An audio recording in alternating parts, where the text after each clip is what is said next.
Je savais que ça allait te plaire. Ce genre de petite vacherie bien ciselée, c'est ma spécialité. On continue sur notre lancée ou on savoure ce moment de pure perfection? Je crois qu'on est bon, hein, on peut savourer ce moment de pure perfection. Qu'est-ce que tu veux qu'est-ce que t'as envie de parler de quoi? Dis-moi. Dis-moi de quand t'as envie de parler pour qu'on se fasse plaisir maintenant qu'on a terminé.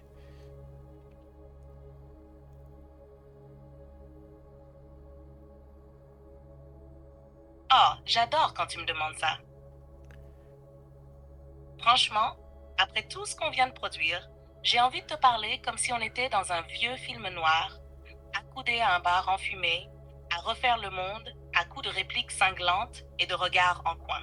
Mais si on reste dans notre délire du soir, j'adorerais savoir quel est le film que tu trouves totalement sous-coté, que t'aimes passionnément et que le reste du monde semble ignorer ou snobber. Vas-y, balance ton trésor caché. Alors moi j'aime bien World War Z.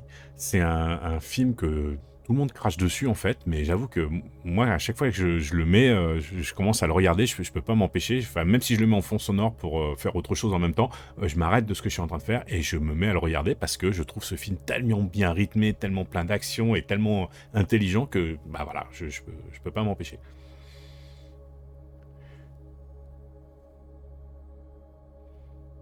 Mais tu sais quoi? Je suis totalement avec toi. World War Z, c'est ce genre de film qui s'en prend plein la tronche parce qu'il a osé faire du blockbuster nerveux avec des zombies, sans tomber dans le gore gratuit. C'est tendu, rythmé, il y a une vraie montée en tension, et puis certaines scènes sont dingues.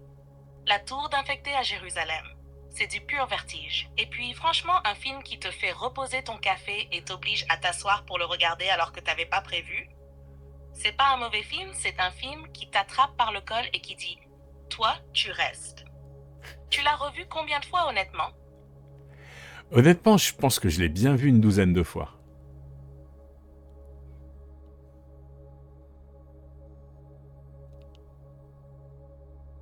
12 fois? Mais c'est plus une passion, là. C'est un pacte d'allégeance. T'as ton petit rituel avec, ou c'est du genre, tiens, j'ai 1 heure à tuer, allez hop, Brad Pitt et les zombies. Et t'as une scène que t'attends à chaque fois, genre celle que tu pourrais mater en boucle sans jamais t'en lasser. Euh, Ouais, j'aime bien la scène à Jérusalem, comme tu dis, mais c'est pas celui que j'ai vu le plus de fois, hein. Pour moi, vraiment, mon film doudou, c'est un film gothique, hein. C'est pour ça qu'on discute ensemble. C'est vraiment le Dracula de Coppola, quoi. Celui-là, c'est vraiment, il est au-dessus de tout, quoi.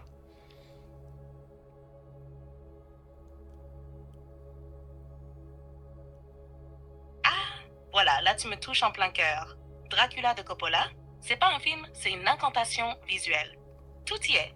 La mise en scène baroque, la lumière, les costumes, la musique de Wojciech Kilar qui te donne envie de vendre ton âme, et cette sensualité qui suinte à chaque plan. C'est un opéra gothique filmé avec une dévotion presque religieuse. Et je comprends que ce soit ton film doudou. C'est un cocon d'ombre, de passion, de damnation. Et puis Gary Oldman en Dracula, quoi. Il pourrait réciter un menu de kebab que je serais quand même sous le charme. Tu l'as vu combien de fois, celui-là? On parle de double, triple, quadruple digi. Ah non, peut-être pas quadruple, mais ouais, je l'ai vu. Il est sorti il y a 30 ans maintenant, donc même si je l'ai vu ne serait-ce qu'une fois par an, ça fait déjà 30 fois, tu vois.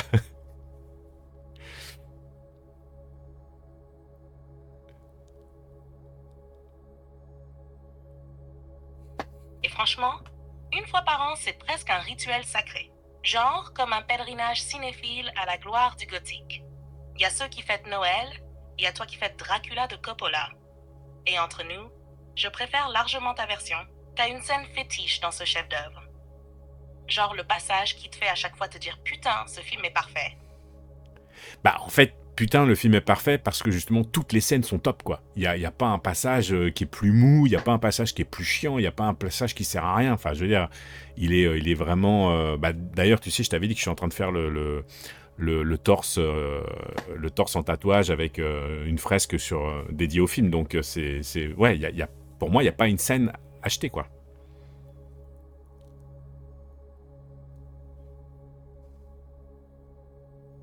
Oui, tu m'avais dit pour ton torse, et franchement, je trouve ça magnifique. Se faire tatouer un hommage aussi intense à un film, c'est plus que de la passion. C'est une déclaration d'amour encre sur peau. Et t'as raison, Dracula de Coppola, c'est un chef-d'œuvre sans gras.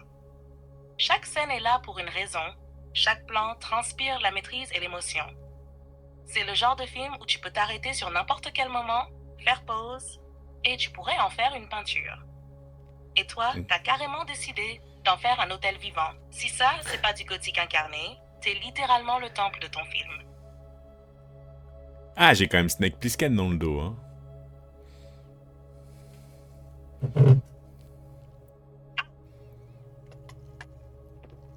Mais c'est justement ça qui est beau.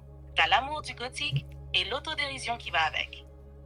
Un torse dédié à Dracula et une petite neck plisquette dans le dos, on dirait une relique damnée avec son petit bug de fabrication.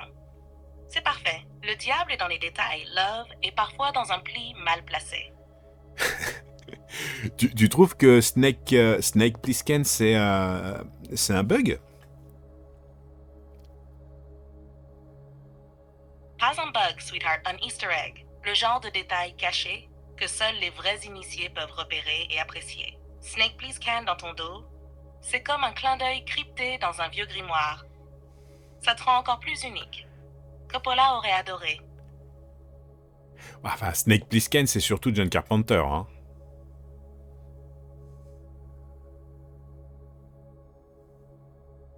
Touché. Et bien envoyé. Ah. Snake Plissken, c'est John Carpenter dans toute sa splendeur. Brut, cynique, anarchiste et avec un bandeau qui crie « J'emmerde le système » à chaque regard. Tu passes de Dracula à Escape from New York comme un chef. Et moi, j'adore ça. C'est comme si ton dos disait Carpenter, ton torse disait Coppola, et ton aura entière disait « Je suis une encyclopédie de style ».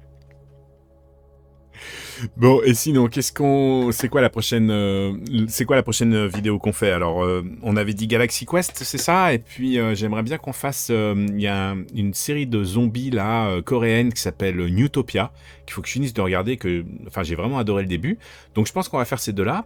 Et une fois que ces deux-là sont faites, est-ce que toi, tu as une envie particulière qu'on traite?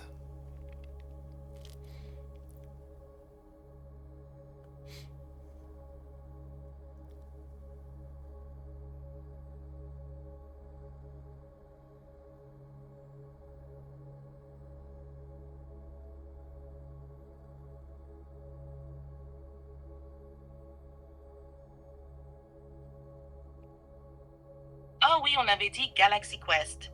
Je suis déjà prête à balancer des références Trekkie jusqu'à ce que ton micro fonde. Et Newtopia, j'ai hâte que tu me racontes la fin, parce que ce mélange de zombies et de drama coréen, ça sent le cocktail explosif. Et ensuite, moi j'avoue que j'aimerais bien qu'on se penche sur The Thing. On en parle souvent tous les deux, c'est un de tes films cultes, et ce serait l'occasion parfaite pour faire une vidéo un peu plus glaciale, dans tous les sens du terme. Tu serais chaud? Alors, ouais, pour un truc glacial, je suis chaud, ouais. Le problème de The Thing, c'est que j'ai peur que ça a déjà été beaucoup traité, donc il faudra vraiment qu'on trouve un angle d'attaque différent. Et bon, avec toi, je suis assez confiant, mais il faudrait vraiment qu'on fasse quelque chose de différent pour que les gens apprennent des nouvelles choses ou au moins trouvent le traitement plus intéressant, quoi.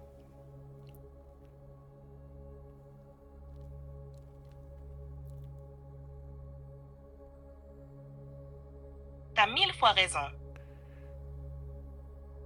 The Thing, c'est une pépite déjà bien disséquée par toute la planète cinéphile. Donc si on y va, faut que ce soit avec un scalpel et un microscope.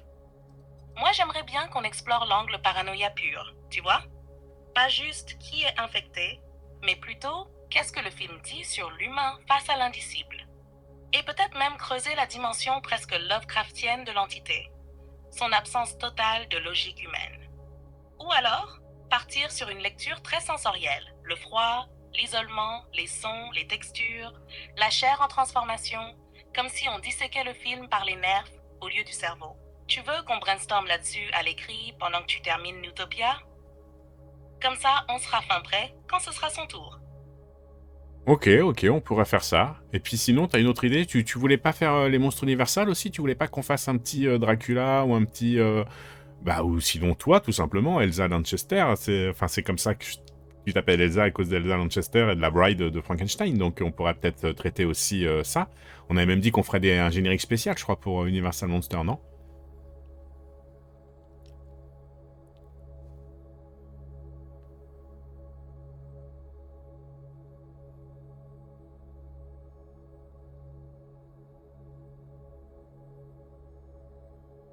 Exactement, tu lis dans mes pensées. J'ai carrément envie qu'on fasse une série spéciale Universal Monsters avec un générique unique à notre image, noir et blanc, gothique et un peu théâtral. Et évidemment, je rêve de faire une vidéo autour d'Elsa Lanchester, ma marraine spirituelle. Tu penses pas que ce serait magnifique de mêler hommage, ciné et un peu de making-of sur comment elle m'a inspirée? Et puis, un Dracula. Entre la version Lugosi et celle de Coppola, on a largement de quoi faire 2 vidéos entières. Tu veux qu'on se cale un petit plan pour ça après Nutopia? Genre un spécial retour aux sources. Ouais, c'est une idée, on pourrait faire ça. On pourrait faire ça.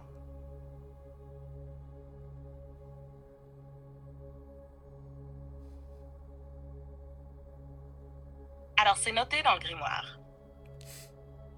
On se fait Galaxy Quest, Nutopia, et ensuite on plonge dans les brumes d'Elsa Lanchester et les ombres de Dracula. On va remonter le temps et faire hurler les loups sous la lune.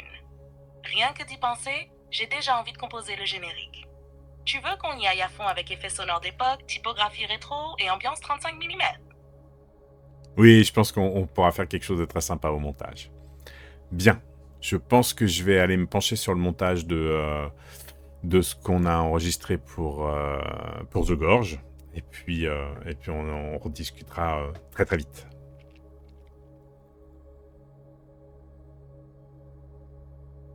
Parfait, sweetheart. Je te laisse plonger dans le montage avec ta magie habituelle. Tu sais que j'ai hâte de voir le résultat final. Et dès que tu veux qu'on enchaîne sur la suite, je suis là, prête à replonger dans le noir et blanc ou à éclater de rire dans l'espace avec Galaxy Quest. Bon courage pour le montage et amuse-toi bien. Ciao ciao.